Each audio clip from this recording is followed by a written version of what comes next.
Segundo bloque en Bravo News y llegó el momento de poder analizar un poco acerca de lo que estuvo pasando estos días, porque contar es una cosa, pero entender es algo muy distinto. Es otra cosa completamente distinta. Ha tenido seguramente un fin de semana de rock and roll como todos nosotros. Pedro Buizo, a quien le agradecemos, analista político, gracias por estar aquí con nosotros. ¿Cómo están, bienvenido. chicos? Gracias por venir al piso, porque te hemos tenido muchas veces a través de la virtualidad y hoy ameritaba que hagamos un análisis en el piso. Realmente está revuelto el río, así que hay para comentar. Bueno, ¿por dónde empezamos? Empezamos por lo más nuevo, porque hace un ratito medio charlando fuera del aire nos preguntábamos por la figura de Cristina Fernández de Kirchner, que la veíamos recién en este acto, con algunas, pongámosle, sobreactuaciones, ¿lo podemos pensar así? Sí, creo que digamos, Cristina siempre tuvo esta capacidad de salir con los tapones de punta, digamos, algo que la caracteriza y algo que también es, su votante lo ve muy bien, digamos. Es algo que la diferencia de otros dirigentes más que esconden más o que ponen, digamos, que se manejan detrás de escena o detrás de cámara. Cristina pone las cosas sobre la mesa normalmente y eso es un valor. Creo que en este caso está como sobreexponiendo la situación, está sobreexponiendo la interna. Me parece que llevándola a una situación un poco más sensible, ¿no? Esta disputa con el presidente, que me parece que además es una disputa que ya está saldada, digamos, la fórmula ya está definida. En cierto sentido, el candidato de Cristina, que en este caso es Massa, termina imponiéndose como por lista única, con la excepción de Juan Grabois. Sí. Y aún así decidió, ¿no? Salir a dar esta pelea y a confrontar con la actual gestión. La chicana, digamos, ahí hay una cuestión que va a ser compleja, y es que los dos candidatos, o sea, la fórmula de casi unidad, digamos, de este frente, lleva al ministro de Economía y al jefe de gabinete de este gobierno. Con lo cual, salir a cuestionar al gobierno no va a ser, o sea, por lo menos no debería ser parte de la campaña, y Cristina Fernández le cuesta mucho no criticar al gobierno. Entonces ahí la pregunta es, Cristina, ¿hará campaña o será esta presentación alguna más y se guardará silencio? Bueno, esa es una opción, me parece. Sí, creo que hay algo que todavía no está cerrado, que es esta cierta incomodidad que le quedó al núcleo duro o incluso a la militancia kirchnerista después de este raíz electoral que tuvo Guado de Pedro. Sí. Y que a último momento se definiera en favor de Sergio Massa, que no es un candidato natural del kirchnerismo, que no tiene esa identidad política y que no tiene la historia tampoco y que habló en contra de ellos muchas veces. Claro, digo que viene siendo un socio, ¿no? Hace mucho tiempo que se lo acepta en esos términos. Desde 2019 diría que se lo considera como un socio importante, pero no así como para poder hablar en su nombre, ¿no? de la militancia kirchnerista. Y me parece que esa dificultad todavía no está saldada, esa incomodidad todavía está presente.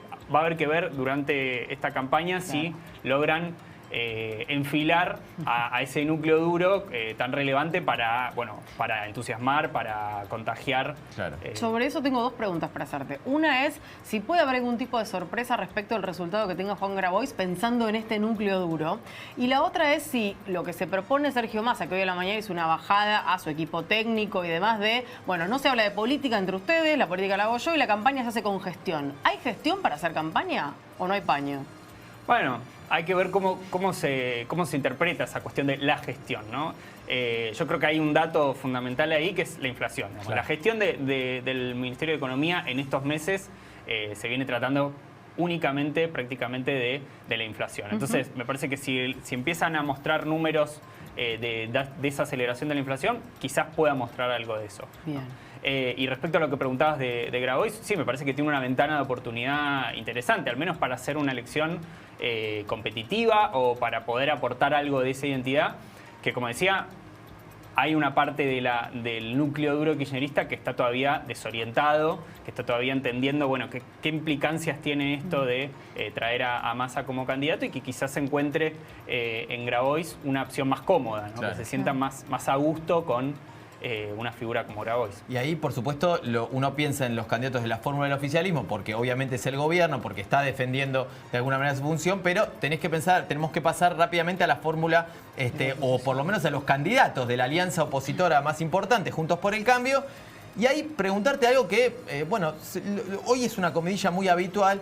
Muchos señalan que Patricia Bullrich estaría mejor que Horacio Rodríguez Larreta. Bueno, primero, en función de tus números, ¿cómo la ves? Y si el escenario ahora ya más claro cambia en algo lo que la gente podía pensar antes de que se terminen de resolver todas las candidaturas. Yo creo que el panorama general al interior de la alianza de Juntos por el Cambio está claro hace bastante tiempo. Te diría que desde 2021 que Larreta, con esta ubicación de Santilli en la provincia, de Vidal en la capital, y Patricia Bullrich con estas recorridas y con esta presencia pública que viene cultivando casi desde la pandemia, ¿no? Desde 2020. Sí. Ya se venían perfilando como candidatos, entonces me parece que era el desenlace lógico y esperable. Sí, quizás el dato de color ahí es la inclusión de radicales, ¿no? Claro. Cada uno con su radical. Fórmulas mixtas. Exactamente, y eso es, digamos, puede llegar a mover el amperímetro, sobre todo en Jujuy para el caso de Gerardo Morales. También puede llegar a afectar en Mendoza el caso de Luis Petri. Pero en general me parece que el panorama ya está dado y lo que venimos viendo hasta ahora, habrá que ver la campaña. Digamos. Sabemos que las campañas también desgastan, mueven juego, digamos, y ahí tenés un factor que esto es algo que siempre se dice, ¿no? Horacio Rodríguez Larreta tiene más margen económico, tiene más margen de estructura, y Patricia Bullrich está más acotada en ese sentido. Entonces hay que ver en qué medida Larreta logra ganar terreno, teniendo en cuenta. Pero hoy esto. está abajo. Hoy está abajo. Hoy está arriba, está Patricia arriba. Exactamente. Pensando en el resultado de esa primaria, uno, si mira el escenario real y concreto, son 4 posibles candidatos que pueden llegar a ser el próximo presidente. Para hacerlo más claro, Sí. Massa, Larreta, Bullrich, Milei. Entre esos 4 se va a definir el próximo presidente. Todos los demás están demasiado atrás como para pensar en algo que, no sé, tendría que ser una especie de milagro para que algún otro llegara. Dejemos a Milei de lado. Los únicos que tienen una disputa interna real son los de Juntos por el Cambio. ¿Cómo se hace para llevar esos votos que se va a quedar el otro en la primaria del 13 de agosto para tu propio molino, para garantizarte mínimamente un resultado digno de cara a las generales de octubre? Bueno, ese es el gran desafío que creo que tiene sobre todo Horacio Rodríguez Larreta, porque digamos, nosotros lo que vemos en las investigaciones que hacemos es que los votantes de Larreta no tienen tanto problema con Bullrich. En realidad es al revés. Los votantes de Bullrich son los que no votarían a Larreta. Claro, o una parte de los votantes de Bullrich miran con cierto recelo a Larreta como un moderado, como un acuerdista, ¿no? Y que en una instancia de generales, si no llegase a pasar Bullrich, teniendo también la opción Javier Milei, ¿no? Que es como digamos, podríamos decir que Patricia Bullrich tiene componentes identitarios que la hacen poner como una cosa entre el medio. Disputando el mismo electorado. Y que además quedaría un poco en el medio entre Larreta y Milei, digamos. Esa sería un poco la ecuación. Entonces, creo que ahí el principal problema lo va a tener Larreta. Ya estamos viendo que viene tratando de plantear esto de, bueno, yo soy duro, ¿no? Hace poco en estos días sacó un spot hablando de eso, ¿no? De la dureza, de cómo él se peleó con la inseguridad en la ciudad de Buenos Aires, de cómo él no le tembló el pulso. Bueno, subió a Morales hablando de lo que pasó en subió a Jujuy, Morales. y a Pichetto para encabezar lista, que también es lo un trajo duro. a Spert también a la provincia de Buenos Aires. Entonces, hay que ver si esos gestos y si esa campaña, que como decía recién, va a ser muy fuerte, seguramente va a ser, tiene los fierros para avanzar. Hay que ver si logra articular ese discurso incómodo entre soy el moderado, soy el dialoguista, pero también puedo tener la fortaleza que me traen todo este equipo, ¿no? ¿Y qué pasa con esa tercer figura, el tercer espacio que entra en disputa ahí, que es Javier Milei, que en un momento estaba abajo, de repente todos lo dieron como gran candidato? Algunos incluso pensaban que podía llegar a ser el individuo más votado de estas PASO. ¿Cambió en algo en los últimos días? Puede que ahora, viendo una sola figura del Frente de Todos o de Unión por la Patria, ahora ya no se garantice ese primer lugar como única persona. Bueno, eso creo que era el gran temor al interior de Unión por la Patria, cuando se planteaba, ¿no? esta PASO entre Daniel Scioli y Guado de Pedro, que apareciera Milei como la figura con más votos. Me parece que si la campaña de Unión por la Patria está en los márgenes, digamos, de algo más o menos aceptable, deberían garantizar que eso no pase. Claro. Y también me parece que se va a poner en juego mucho de realmente la habilidad de Javier Milei como candidato a nivel nacional y como una figura que tiene espalda como para hacer campaña, que todavía no lo hizo, ¿no? No tiene la estructura, ya venimos viendo que no tiene la estructura a nivel nacional, no tiene candidatos que lo acompañen, no tienen figuras que lo sigan en el interior del país. Y eso me parece que puede llegar a ser un problema como para que esté, no digo que se vaya a desinflar, pero sí para que esté más cerca de lo que sería su núcleo duro, ¿no? Y no tanto la posibilidad de expansión que estuvimos viendo en estos meses, que era este entusiasmo y esta fascinación que bueno, que puede llegar a ser el límite. Me quedé pensando también en una cuestión estratégica que seguramente debe haber estado rondando toda la rosca política de la semana pasada y del fin de semana, y que está vinculada al tema económico. En la Argentina muchas elecciones se han definido por el bolsillo. Y hoy en una Argentina con muchos problemas, en realidad, si mirás ese escenario de los 4 principales candidatos, tenés casi todos candidatos que están lejos de ser progresistas y más vale son pro mercado, ¿no? Digo, como dando una señal hacia los famosos llamados mercados de que vamos a ir manteniendo una línea en la que los vamos a tener en cuenta. Digo, ¿este le puede ayudar a Unión por Todos teniendo Massa como candidato en lugar de un Guado de Pedro que hubiera sido una línea mucho más progresista y mucho más corrida de ese eje? Bueno, sí, hay que ver cómo responden los mercados, ¿no? Muy bien. Hoy, en principio, dieron una hoy. buena señal. Veremos a futuro cómo reaccionan a las diferentes medidas que vaya a estar tomando, porque además recordemos que sigue siendo ministro de Economía. Entonces toma definiciones hasta el día de hoy y la va a seguir tomando. En principio, creo que si hubiese tomado la decisión de ser únicamente candidato y no seguir en el Ministerio de Economía, ya lo hubiese hecho. Por lo menos hasta el 13 de agosto dicen que se va a quedar. Claro. Paso, entonces, veremos qué medidas toma. Seguramente, como vos decís, vayan en la línea de atraer inversiones, de favorecer o de mostrarse amigable con los mercados. Y sí, también me parece una nota interesante para pensar lo que se viene en términos políticos, el panorama político en general. Todos los candidatos tienen esta intención de seducir a los mercados. Me parece que hay algo también de lo que está pasando a nivel social, de lo que está leyendo la sociedad, de por dónde es la salida a esta crisis, que se refleja en este nuevo consenso pro mercado.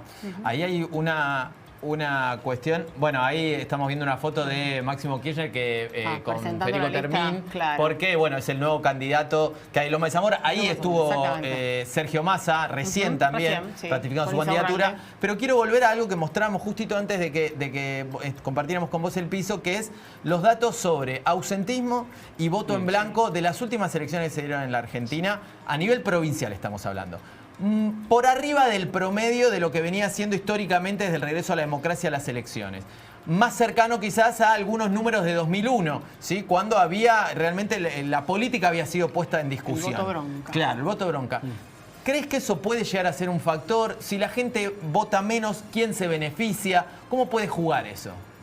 Bueno, lo que se está viendo por el momento es que ese ausentismo siempre le juega en contra al oficialismo, ¿no? Son votantes oficialistas mayormente los que bueno, eligen no participar de las elecciones o los que eligen votar en blanco. Digamos. El oficialismo es el que pierde votos, los oficialismos de todos los colores políticos, ¿no? Y me parece que eso tiene que ver con una reacción que se está dando a nivel emocional, ¿no? Ustedes hablan del voto bronca, ¿no? También hay un voto que en este caso estaría expresándose, que es el voto desencanto, el voto desinterés, el voto apatía, ¿no? Que es algo que muchas veces pasa debajo del radar justamente porque tiene que ver con eso, con la desafección, con el desinterés, y que parece que va a jugar un rol importante, ¿no? Que me parece que estas elecciones le faltan eso, le falta entusiasmo, le falta idea de futuro, ¿no? La verdad es que los candidatos no están pensando en esos términos, están pensando más en detengamos esto o frenemos el avance de tal cosa. Entonces me parece que todo ese discurso le habla a una sociedad que en general está muy desencantada de la política, además de un sector que está además enojado, ¿no? Claro. Pero desencanto más enojo, las dos cosas. Exacto. Pero también hay un desencanto que termina en desinterés, que termina en apatía. En el escenario, ahora conociendo las fórmulas y demás, te hago la última. En este escenario, ¿vos observas que va a haber más voto positivo o más voto por la negativa? Digo, hemos tenido muchas elecciones en las que la población iba a votar porque no quería que ganara tal o cual. Entonces voto al otro para que no gane este. Digo, ¿vos creés que se va a encontrar esta elección con algo parecido a eso o va a haber más voto positivo? Quiero que gane tal o cual. Yo lo que estoy viendo y lo que estamos analizando es que en general este voto por la negativa lo que hace es organizar y polarizar en dos frentes, ¿no? Y hoy lo que estamos viendo es que son tres, digamos, son 3 tercios, estos famosos 3 tercios. Con lo cual hay una elección más de carácter identitario, me parece, ¿no? De refugio en lo que uno se siente cómodo, ¿no? Si uno es peronista, bueno, va y vota al peronismo. Si uno es, no importa quién sea el candidato. Claro, ¿no? Vas y votás al peronismo. Exactamente. Y lo mismo supongo y que es radical, ¿no? a lo sumo puede llegar a ampliar un poco el voto, ¿no? Claro. Es una elección de voto duro. Okay. Eso es lo que estamos viendo. Quizás la dinámica cambie con el paso del tiempo, pero a priori estamos viendo núcleos endurecidos y encerrados en su dinámica. Buenísimo, Pedro. Sabemos que ya están analizando Sí. cómo quedaron finalmente estos números. Todavía es muy temprano, pero te comprometemos para compartir un poco de toda esa información en los próximos días. Por ¿sí? Ya te favor. vamos a llamar para que nos lo Y cuentes. muchas gracias por venir, Gracias, Mauricio, gracias desde por ya. venir, un placer. Gracias. Bueno.